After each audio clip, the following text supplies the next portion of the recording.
Noong 2036, isang digmaang sibil ang sumakop sa silangang Europa. Dumating na ang mga tropang Amerikano sa lugar upang kumilos bilang mga peacekeeper, lalo na sa walang batas na hangganan na kontrolado ng warlord na si Victor, na ang mukha ay nakita lamang ng ilang tao. Ang kapangyarihan ni Victor ay lumago ng napakabilis na ang Pentagon ay nagpasya na gumamit ng mga robotic na sundalo na kilala bilang GUMPS. Sa unang misyon ng GUMPS, tinambangan ang team at sa lalong madaling panahon nagsimulang masira ang mga robot. Sinisikap ng mga field soldiers ang kanilang makakaya na panatilihin ang kanilang mga depensa ngunit unti-unti na rin silang pinapatay. Sa base, binabantayan ni Lieutenant Harp ang laban sa pamamagitan ng drone na kinokontrol niya. Dahil siya ay palaging nagpapalipad ng isang drone pilot, hindi siya kailanman nakapunta sa isang aktwal na war zone at ang buong deal na ito ay parang laro lang sa kanya. Bigla niyang napansin ang isang hindi kilalang truck na papunta sa mga sundalo at iniulat ito kay Miller, na humihingi ng pahintulot na maglunsad ng isang missile para sirain ang sasakyan dahil maaaring ito ay isang banta. Gayunpaman, tinanggihan ni Miller ang ideya dahil ang ilan sa kanyang mga tauhan ay nakakulong pa rin. Hindi nasisiyahan dito, tinanong ni Harp ang kanyang kapareha na si Bella na kumpirmahin ang airstrike sa kanilang kapitan, ngunit tinanggihan din niya siya. Iniisip pa rin ni Harp na masyadong mapanganib ang truck, kaya't hindi siya sumunod sa mga utos at nagpasya na ilunsad pa rin ang missile, pinasabog ang sasakyan at pinatay ang isang grupo ng mga sundalong Amerikano na nakikita niya lamang bilang collateral damage. Maya-maya, dinala si Harp sa court-martial, kung saan ipinagtanggol niya ang kanyang desisyon dahil nakapatay siya ng 2 lalaki at isang grupo ng mga robot ngunit nailigtas si Miller at 38 iba pang mga sundalo. Nagpasya ang mga nakatataas na kailangang matutunan ni Harp kung ano ang tunay na warzone at kamatayan at ipinadala siya sa Camp Nathaniel, ang base ng militar ng Amerika sa Ukraine. Pagdating niya sa kampo, napansin ni Harp na may mga GUMPS kung saan-saan kasama na ang ilang hugis aso. Pagkatapos ay nakilala niya si Colonel Eckhart na nagpapaalala sa kanya na kung makaligtas siya sa misyon, babalik siya sa Air Force, ngunit kung mamatay siya, ang kanyang kwento ay magtuturo sa iba na huwag sumuway. Ipinadala siya ni Eckhart sa Block 13, binabalaan siya na ang kapitan ay hindi katulad nila. Pumasok si Harp sa isang gusali kung saan wala siyang nakitang mga sundalo, tanging mga siyentipiko lamang ang gumagawa at nagkukumpuni ng GUMPS. Marami rin ang mga robot na iyon sa paligid. Sa pamamagitan ng pagsunod sa tunog ng lumang musika, nakahanap siya ng isang silid sa likod at nakilala si Kapitan Leo, na binibigkas ang file ni Harp mula sa memory at pinagsabihan siya dahil sa sobrang lamig niya. Pagkatapos ay kumuha si Leo ng ilang bagay mula sa isang refrigerator habang ipinapaliwanag ang kanilang susunod na misyon, dapat silang maghatid ng mga bakuna sa isang klinika na dumaranas ng pagsiklab ng kolera. Ipinaliwanag ni Leo na kabilang siya sa Marine Special Operations, ibig sabihin, hinahanap at inaalis niya ang mga advanced na armas mula sa mga rebelding lumalampas sa wire. Hindi maintindihan ni Harp kung bakit ang gayong sundalo ay may napakaraming regular na cabinet, kaya itinuro ni Leo na ang pagpapanatili ng lahat ng papel ay nangangahulugan na hindi ito maa-access ng mga hacker ng Russia. Matapos lagdaan ni Harp ang isang non-disclosure agreement, sinabi sa kanya ni Leo ang lahat tungkol kay Victor, ang Russian warlord na responsable para sa isang bomba sa Ukraine na pumatay ng higit sa 25,000 tao. Mayroong militar na nagtatanggol sa kalayaan ng Ukraine, ngunit pinaplano ni Victor na makarating sa sistema ng perimeter, kung saan itinago ang mga bomba ng nuclear ng Russia mula noong Cold War. Dapat nilang pigilan si Victor sa paggamit ng mga nukes na iyon, kaya pagkatapos nilang maihatid ang mga bakuna, kailangan nilang magtipon ng intel sa kanyang susunod na hakbang. Ilang minuto na lang ay aalis na sila, kaya pumunta si Leo sa changing room para maghanda at laking gulat ni Harp nang makita ang tunay na katawan ni Leo, ang kapitan pala ay isang android super soldier. Sa kanilang paglabas, ipinaliwanag ni Leo na hindi siya AI tulad ng mga GUMPS at ang kanyang pag-iral ay inuri. Gayunpaman nang makita niya ang ibang mga sundalo na minamaltrato ang mga GUMPS at agad niyang pinagsabihan ang mga ito para dito. Inihayag din niya na si Harp ay hindi itinalaga dahil lamang sa partikular na pinili siya ni Leo dahil kailangan niya ng isang taong maaaring mag-isip sa labas ng kahon. Habang inilalagay ni Harp ang kanilang mga gamit sa kotse, bigla siyang hinawakan ni Miller at ng kanyang mga tauhan, na sinaktan siya at ininsulto sa pagpatay sa kanilang 2 kasamahan sa koponan. Bago pa ito lumaki, pinutol sila ni Leo at umalis na ang grupo. Pagkatapos, umalis sina Leo at Harp sa kotse ng kapitan kasama ang isang grupo ng mga sundalo na sumusunod sa kanila sakay ng mga armored truck, Ipinaliwanag ni Leo na sila ay papasok sa lugar sa labas ng wire kung saan ang mga pag-atake ay napakadalas at ang hukbong Amerikano ay walang kontrol. Habang nasa biyahe, ipinakita ni Harp kay Leo ang isang larawan ng kanyang kasintahan at madalas siyang tinutukso ni Leo para dito. Sa kalaunan, nakarating sila sa isang napakahirap na kapitbahayan na puno ng mga armadong nakaligtas at nahanap nila ang kalsada na hinarangan ng isang supply ng truck na ni-raid ng mga lokal. Iniwan ng mga sundalo ang kanilang mga truck na may ilang gumps upang subukang buksan ang daan. Ngunit ang mga lokal ay hindi nasisiyahang makita ang mga ito at nagsimulang maghagis ng mga bagay sa kanila. Ang isa sa kanila ay tumama sa gump, dahilan upang agad na barilin ng robot ang tao bilang kapalit. Mabilis na lumala ang sitwasyon, ngunit tinutusan ni Leo ang kanyang mga tauhan na huminto dahil mayroon siyang plano.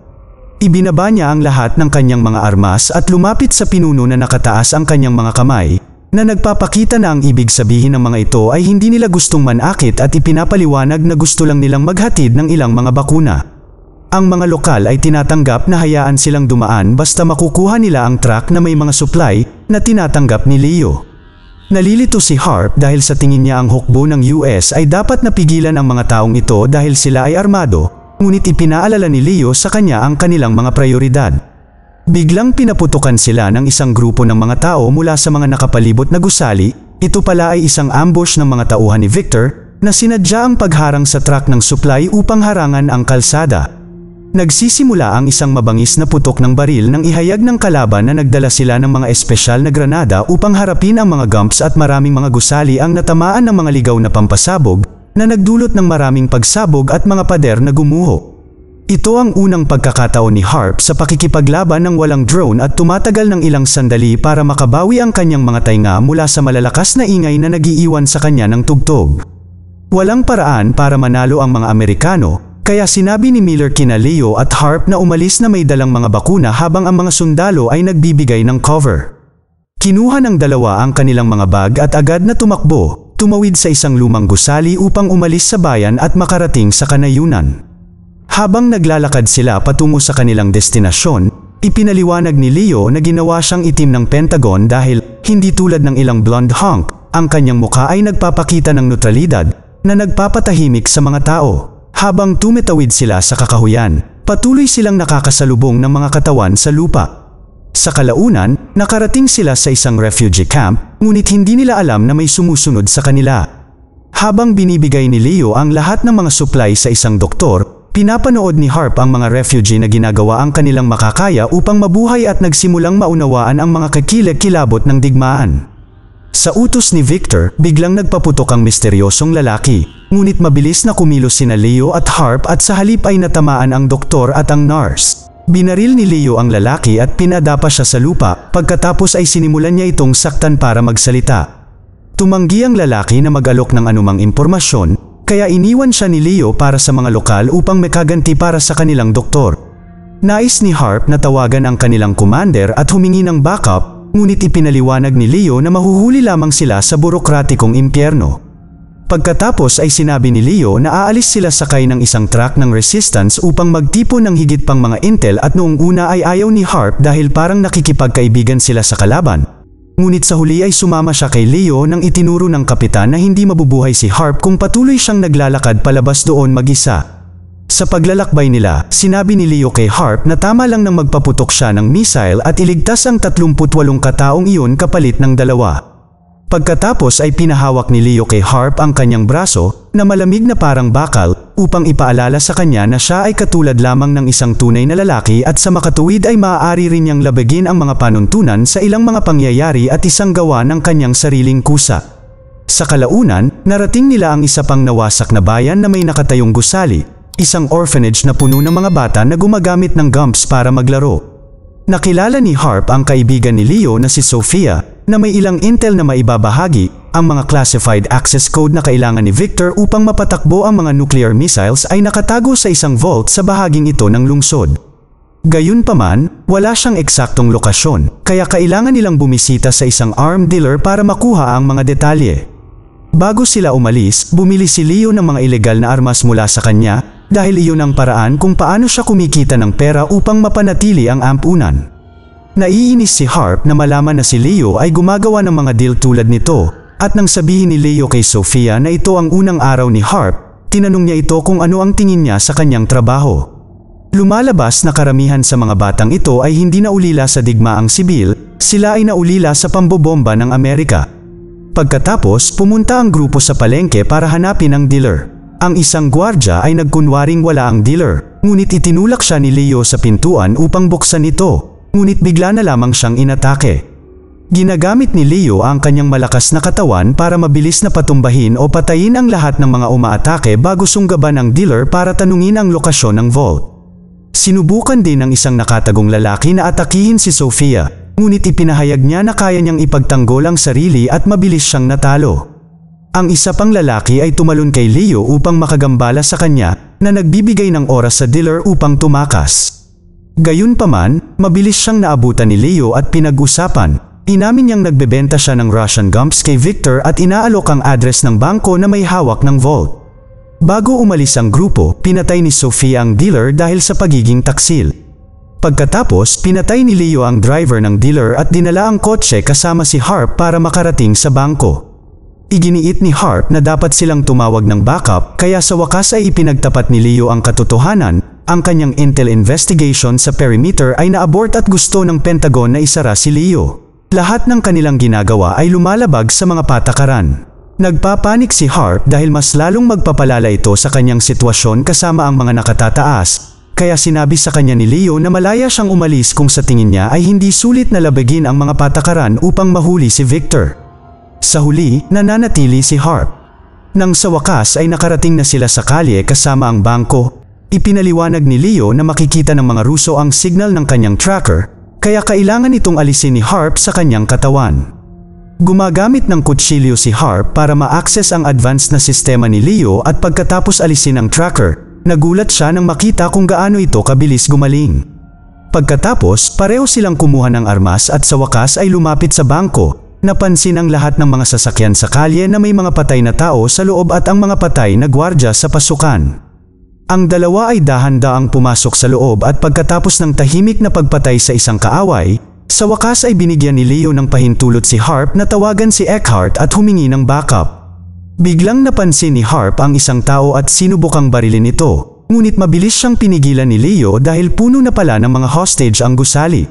Sinabi sa kanila ng isang empleyado kung nasaan ang vault, kaya inutusan ni Leo si Harp na iligtas ang mga hostage habang sinusundan niya ang mga code. Pagkatapos ay nagsimulang pumasok si Leo sa loob ng mas malalim, kung saan nilabanan niya ang mga tauhan ni Victor gamit ang kanyang mga baril at kamao at sinisira ang bangko sa proseso. Biglang lumitaw ang isang Russian gump at hindi magawa ni Leo ang sapat na pinsala dito gamit ang kanyang baril, kaya binigyan siya ni Harp ng granada na inihagis ni Leo sa gump upang tuluyang talunin ito. Pagkatapos, tinawagan ni Harp si Eckhart upang humingi ng backup habang kinukuha ang mga hostage sa labas, at patuloy na tumatakbo si Leo sa mga corridors, kung saan nakahanap siya ng isa pang gump na mabilis niyang natalo gamit ang pangalawang granada. Sa labas, pinaalis ni Harp ang lahat ng mga bihag at pinanood ang pagdating ng mga truck ng Amerika, at natuklasan lamang na nagpadala si Eckhart ng mga gumps ngunit walang aktwal na mga sundalo. Sa sandaling iyon, nakarinig siya ng ilang hiyawan at nakitang lumabas ang mga Ruso na may kasama pang mga hostage at sari-saring gump. Sinubukan ni Harp na makipag-ayos ng mapayapa, gayunpaman, napansin ng isang gump na ang hostage ay pinagbabantaan at pinatay ang lalaki, na nagdulot ng isang putukan sa pagitan ng dalawang koponan ng mga robot upang magsimula.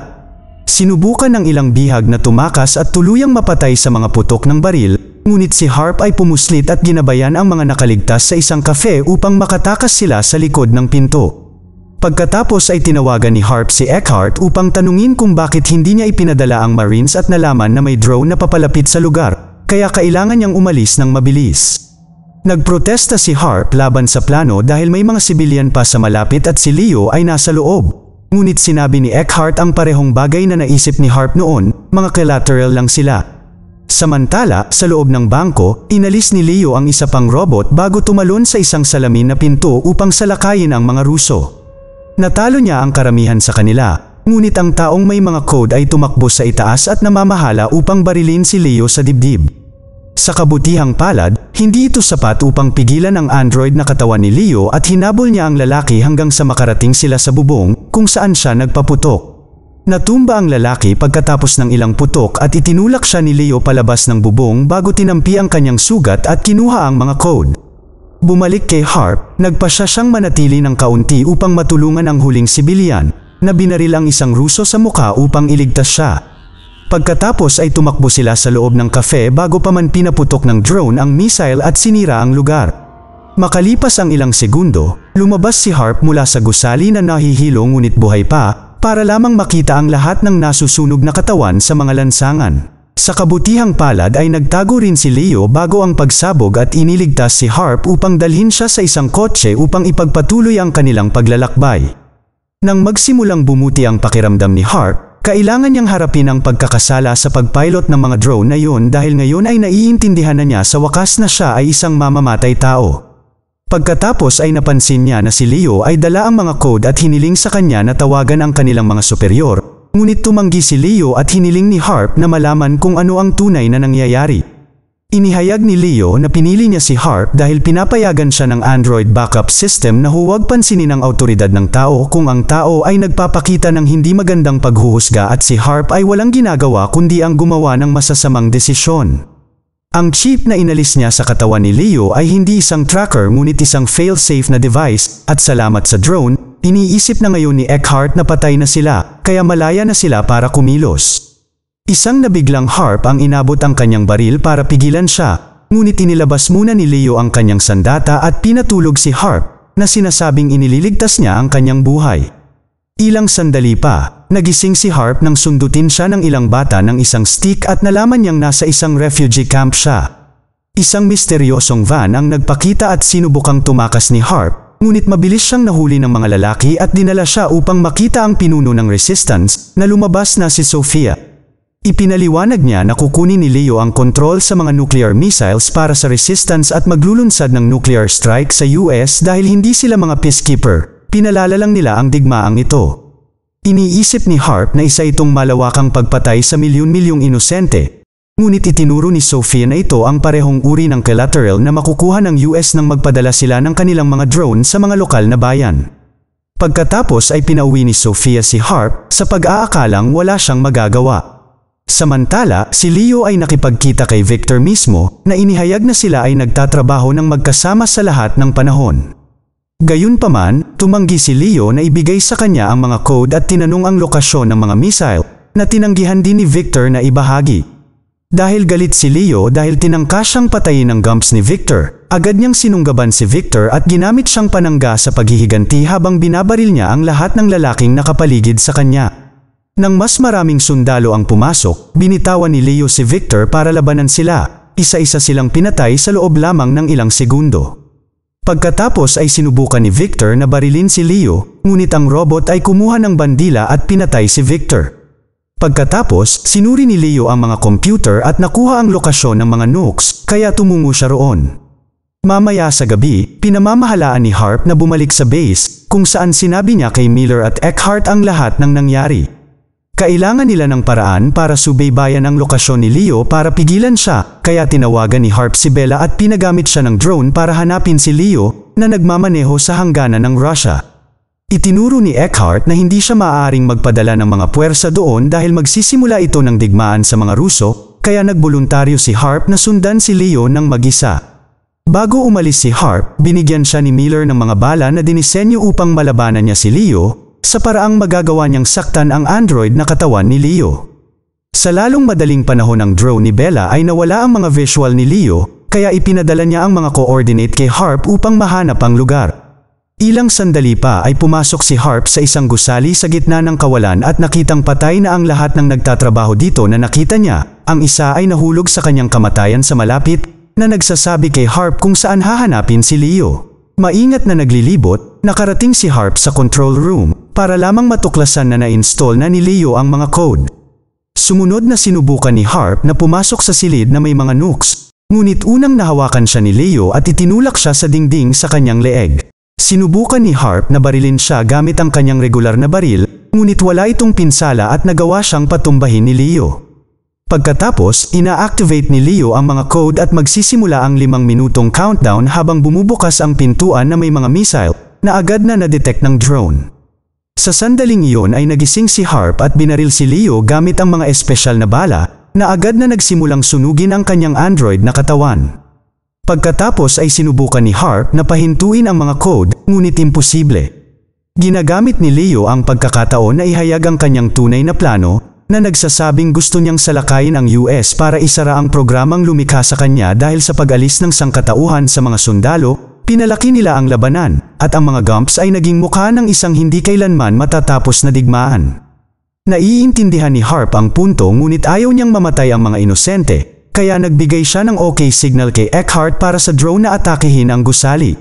Matapos sabihin kay Leo na ang mga tao ay makakagawa ng mas mahusay, si Harp ay tumakas kaagad bago ilunsad ni Bella ang missile na sinisira ang gusali, si Leo at ang mga nukes. Sa huling eksena, sa loob ng ilang segundo, iniisip nilang patay na rin si Harp, ngunit hindi nagtagal ay iniulat niya na nakatakas siya. Itinuturing na ngayon si Harp bilang isang bayani at pinahihintulutan nila siyang umuwi upang sa wakas ay makasama niyang muli ang kanyang kasintahan. Mag-subscribe para sa higit pang mga video na tulad nito, i-on ang notification, at mag-iwan ng like para matulungan ang aming channel. Salamat sa panunood.